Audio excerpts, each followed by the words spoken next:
All right, everybody, here we have the chart on the screen. Now, as many of you know, the place where we start readings at Oraculos is the Ascendant. The Ascendant is the cusp that demarcates the beginning of the first house. Here we have the cusp that demarcates the beginning of the first house. The entire first house is now called the Ascendant.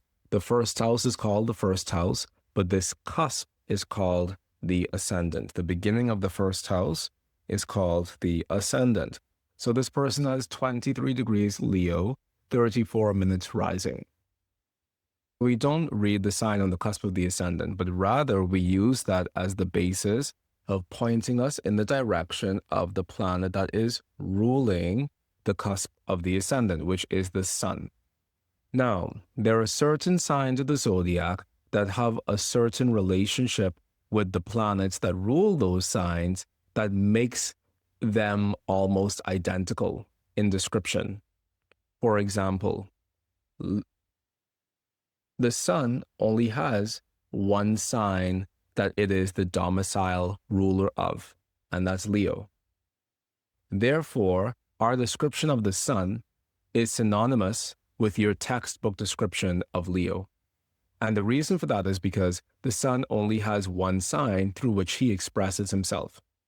The same thing that we can say about the Sun is the same thing that we can say about the Moon. The Moon only has one sign of the zodiac for which she is the domicile ruler, and that is Cancer. Thus, our textbook definition for Cancer is synonymous with our textbook definition of the Moon. So when I'm describing a person as being lunarian meaning of the moon, when I'm describing a person as being lunarian, that should sound relatively similar to me describing that person as Cancerian, which I 1000% would never do. Similarly, when I'm describing a person as Solarian,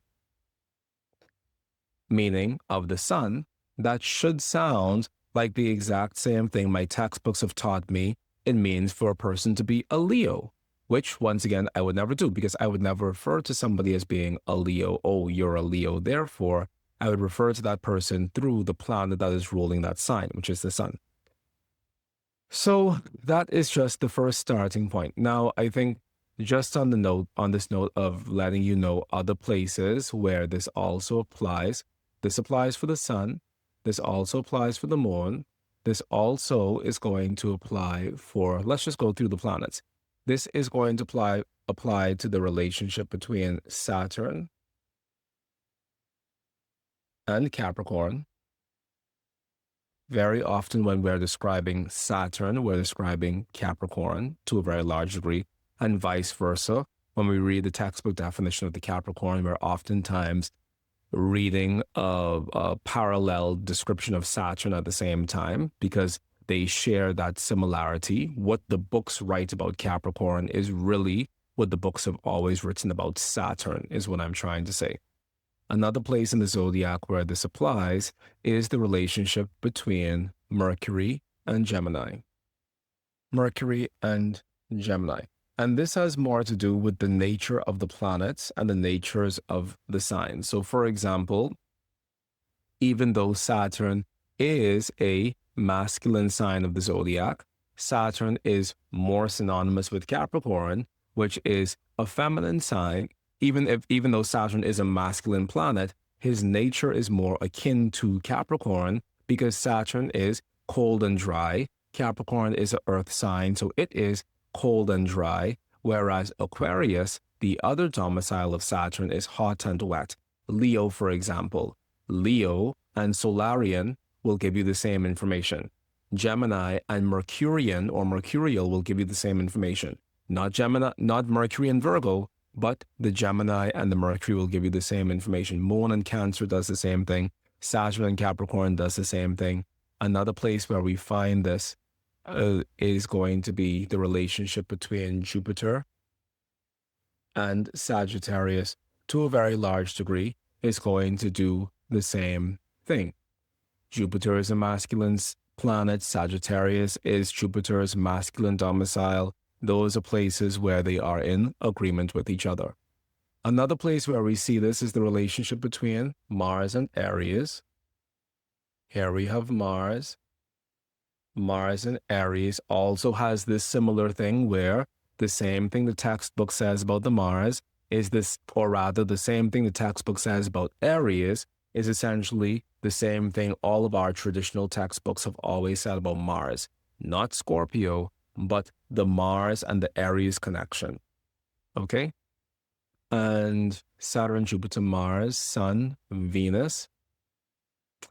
Venus is an interesting one because the same thing the textbooks say about Venus is very similar, or rather the same thing the textbooks say about Libra is very similar to what traditional textbooks say about Venus. And it took me a while to kind of come up with the thought as to why this might be, but it's because the nature of Venus is hot and wet, according to Claudius Ptolemy, and the nature of the air signs is hot and wet. So both Venus and Libra share this relationship. Even though Venus is a feminine planet and Taurus, her other domicile, is a feminine sign, Venus more closely shares a mirror relationship in terms of how we describe a person who is Venus-like with the things our standard modern textbooks say about Libra. Okay? So we've done Saturn, Jupiter, Mars, Sun, Venus, Mercury, and the Moon. So I just wanted to point these out for you so that you know at the very minimum, you have Saturn, Jupiter, Mars, Sun, Venus, Mercury, Moon. At the minimum, you have 7 signs of the zodiac whose information you can repurpose to suit your needs as far as describing the natures of the planets is concerned. Great. So we're going to go now and take a look at this lady's chart from the perspective of her having the Leo rising and from the perspective of that Leo being ruled by the Sun. I would start the reading by saying, you are Solarian.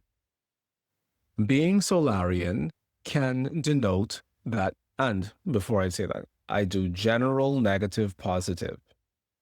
General information first, then the negative, then the positive. So, you are Solarian.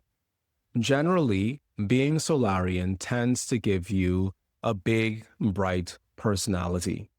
Solarian people have a sense of knowing that they are important. There's an internal sense of knowing that I am important and I have something special to give to the world. And even if they don't receive that affirmation from others around them of their importance, they still feel as if there's something special about them that they bring into this world that nobody else brings. This can mean that you also tend to be a very positive influence and a very positive energy within the lives of others. You could be very bright and you could be very optimistic. Now, the optimism of a Solarian person oftentimes comes from this internal knowing that they can see a future that other people around them cannot see. And the reason why I'm speaking about sight is because the Sun and the Moon are traditionally the planets that are thought to govern the eyes. So there is a sense of vision and sight within the nature of the Solarian person where they can see a future that other people can't see. And as a result of that, the Solarian person also knows how to move towards that future, whether or not they have the support of others around them.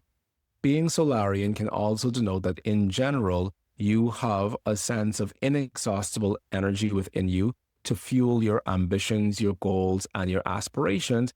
And you might push forward towards those ambitions and goals and aspirations tirelessly.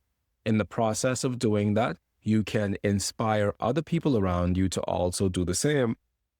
And in the process of doing that, those people, they can pick up on your flame as it being their own flame. Solarians tend to have the ability to identify within others what is good within themselves and make other people feel big and rich and bold and excited about life.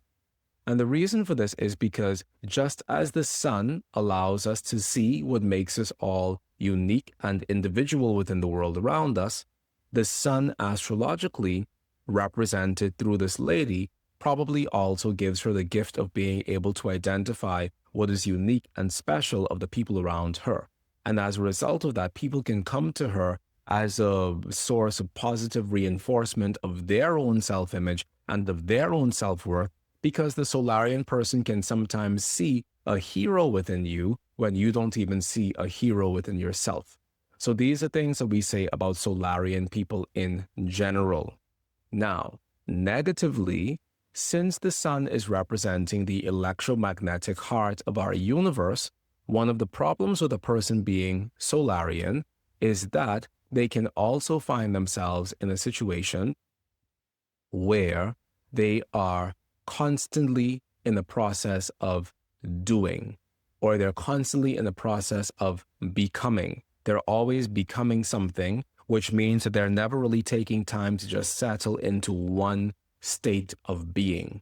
So there's this dichotomy between being and becoming that manifests very strongly within the Solarian native, because the nature of the sun is to be a continuous source of life, a continuous source of generation, a continuous source of energy. And a part of that continuity is that the Solarian might never allow itself to turn off. The Solarian might never allow itself to really stop.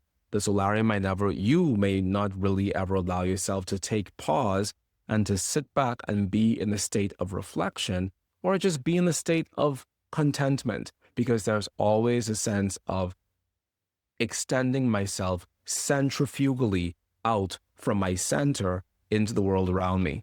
And so the Solarian person needs to know how to calm down, how to pull back, how to not necessarily slow down, but how to take rest, because that rest factor is most important, especially when we think about what it requires in order to live a healthy and a happy life. Taking rest is a very important thing for the Solarian.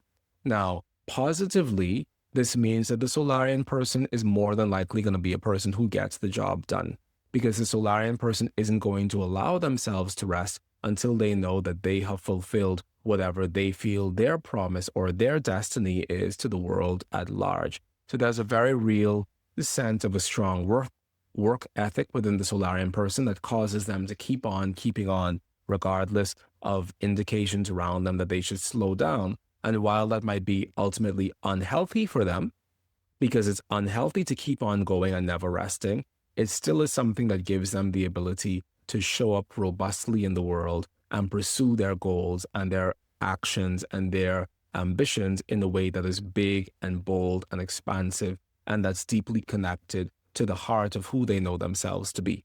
So that is my general, negative, and positive, simply through my assessment of the sun. And in the same way that I interpret the sun in that way is essentially how any astrologer trained at Oraculos is going to interpret the sun, because that's just how we talk about the sun. And once again, the two books in which I have written about this the most, which I'm sure you all have, so I don't even need to show you it, but the two books in which I've written about this the most is this book first and foremost.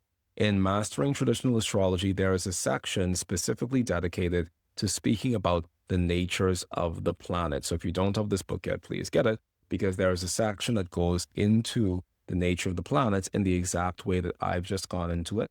And this book, The New Western Medical Astrology, doesn't really go into the nature of the planet in that same, it does. I mean, it powerfully 1000% does, but I don't like to rewrite things. So I know for a fact that in this book, I focused more on the planets from a medical perspective, but in this book, I also do take a lot of time to talk about the planets as well from a personality perspective. Chapter 8 within this book is about how to speak about the personality of a person based on the planet that is ruling their ascendant, as we have the sun here, and also based on the aspects it receives and planets in that first house as well. So there is that.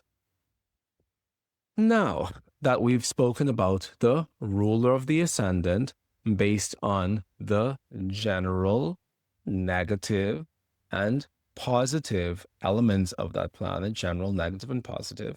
Now that we've spoken about that planet based on the general, the negative, and the positive, the other piece of this that we've started to do in our advanced natal astrology course is we speak about the pathologization of the planet. I don't know anybody at the Oraculos School of Astrology who can say that word correctly. P-A-T-O,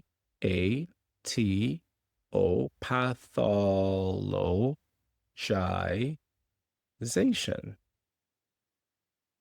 I don't know, not even one living soul who can say that. And from pathologization, we also get the word pathologize. And, the people struggle. Anyway, we speak about the pathologization of the planets. What does this mean, the pathologization? This means what is it that is intrinsically true about a planet that is just naturally going to set it up to do some BS in our lives, is essentially what that means.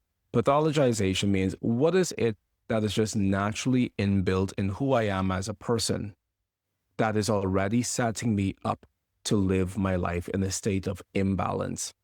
And this is something that's important for us to know because life is about us establishing homeostasis. Homeostasis. More people can say homeostasis than they can say pathologization backwards. Homeostasis. And homeostasis is basically what are the circumstances within me that allow me to feel most at home and most settled and most well and most vital. That's what homeostasis is. The inner circumstances that allow us to radiate health from the inside out. And things that disturb that homeostasis represent various pathologies that we find ourselves interacting with.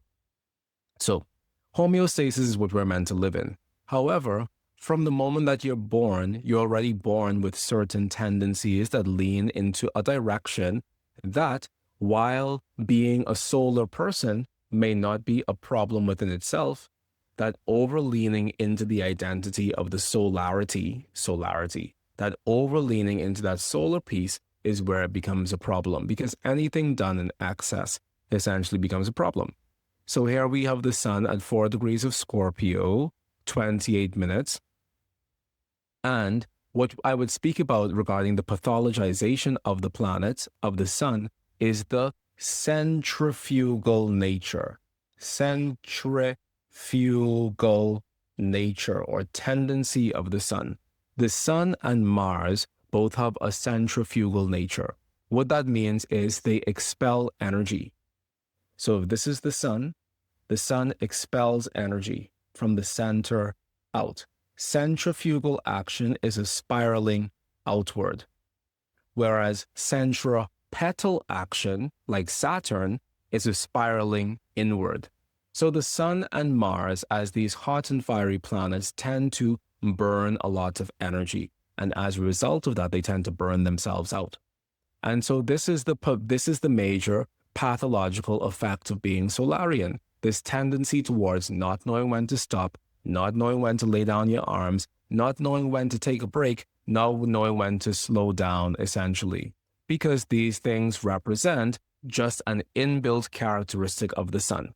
So, since we've been able to identify the pathology, this not knowing when to slow down, we also have already identified the remedy. Hey, it would be useful for you to take more moments to yourself, more moments for rest, more moments for recuperation, for meditation, and for doing things that bring you back off of the precipice of action, which is where you constantly find yourself being.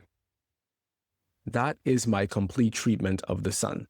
Now that we've done that, I must let you know that no individual factor in astrology is going to represent the entire story of a person. And this is a part of where I think we go wrong when it comes to sun sign astrology. Because in sun sign astrology, we tend to specifically focus on the sign of that sun as being the be-all and the end-all of what we're going to say about that person's identity. And 12 signs can never express the fullness of our complexity. So while I've just waxed poetic about this woman being Solarian, the reality is that she is Solarian in as much as she is only having the sun unaffected by any other planet. But her sun is definitely affected by many other planets. We see the tightest aspect to the sun is the sun in a square relationship with Jupiter. So now we have to start to cast upon this sun some Jupiterian characteristics as well. Now, at this point, when we move into this next stage of the delineation, where I am coloring the sun with the characteristics of Jupiter, what I'm going to need to do is I'm going to need to view this sun no longer as the sun. I have to view this sun as L1, the ruler of the ascendant. Why do I need to view the sun as that? Because if I view the sun as being the sun himself, then I'm going to think about her as a Sun-Jupiter person. I don't want to think about her as a Sun-Jupiter person. I want to think about her as a L1 plus Jupiter person. Sun-Jupiter has a characteristic and a quality that merges the influences of both the Sun and Jupiter. That is not what we're trying to do. We're not trying to merge planetary influences. We're trying to look at the ruler of the ascendant as being the specific planet that is the blank canvas that represents her in this lifetime. And now, onto this blank canvas, I'm going to throw a bucket of Jupiter paint. Does that make sense?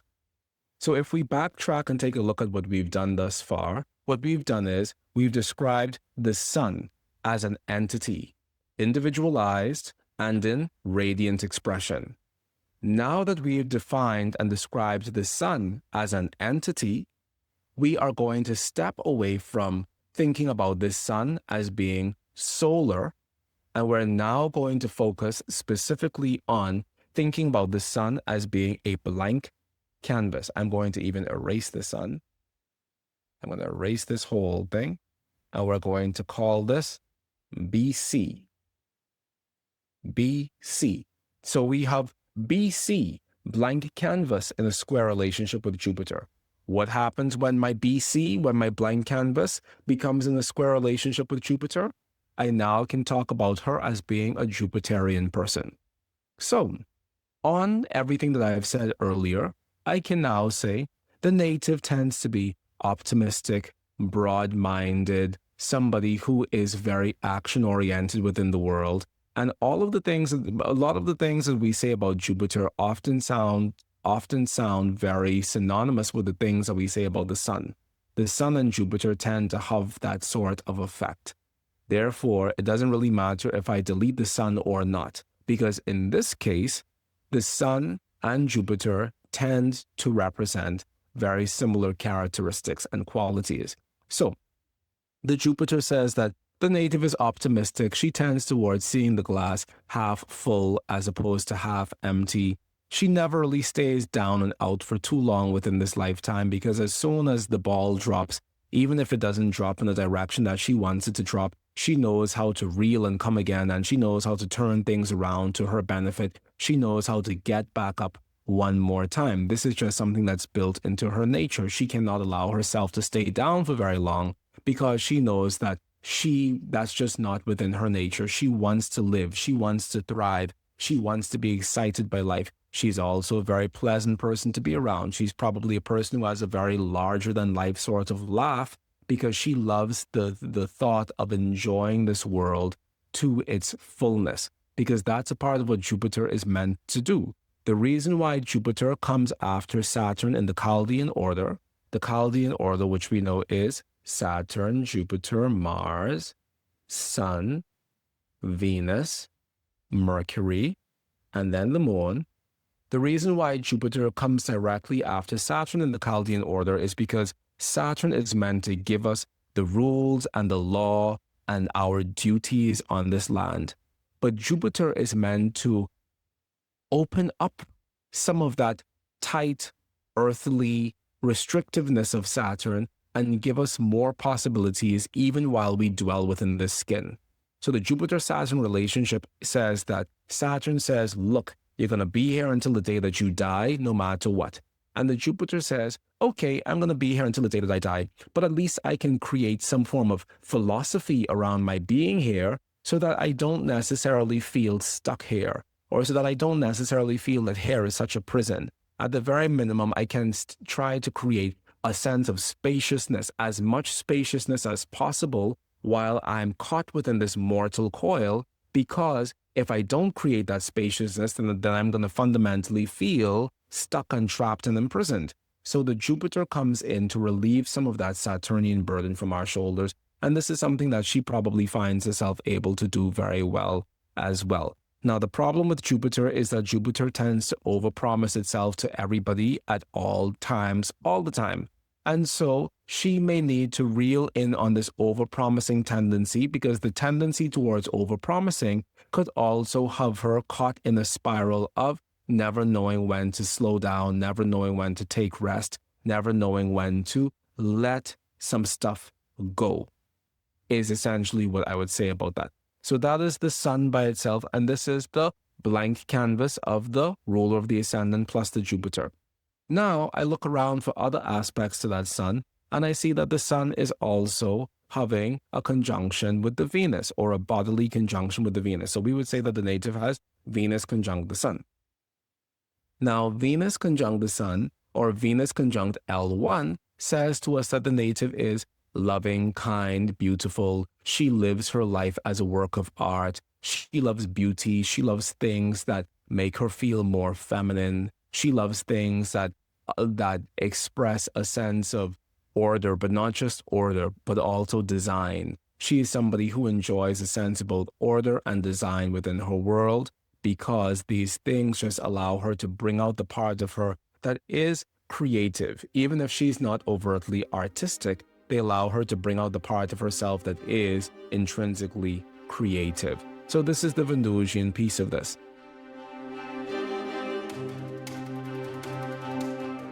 Hey everyone, it's Mychal from the Oraculos School of Astrology. I'm inviting you to join our Oraculos Subscribers Drive, a community movement to help this channel reach 15,000 subscribers by December 10th. Here's how it works. Invite your friends and family to subscribe to the Oraculos podcast, then email me at hello@oraculosastrology.com with your name and a list of who joined because of you. The top 3 supporters will receive incredible prizes, including, in first place, a private reading with yours truly, a full scholarship for the first semester of our Professional Astrologers Diploma program, and 1 year in our private membership-based community, Mychal's Cosmic Conservatory. Second place will receive a private reading with yours truly, 50% off our first semester of the Professional Astrologers Diploma program, and 6 months membership in our private Cosmic Conservatory. And the third place recipient will receive a private reading with yours truly, 25% off of our first semester, and 2 months fully paid membership in our Cosmic Conservatory.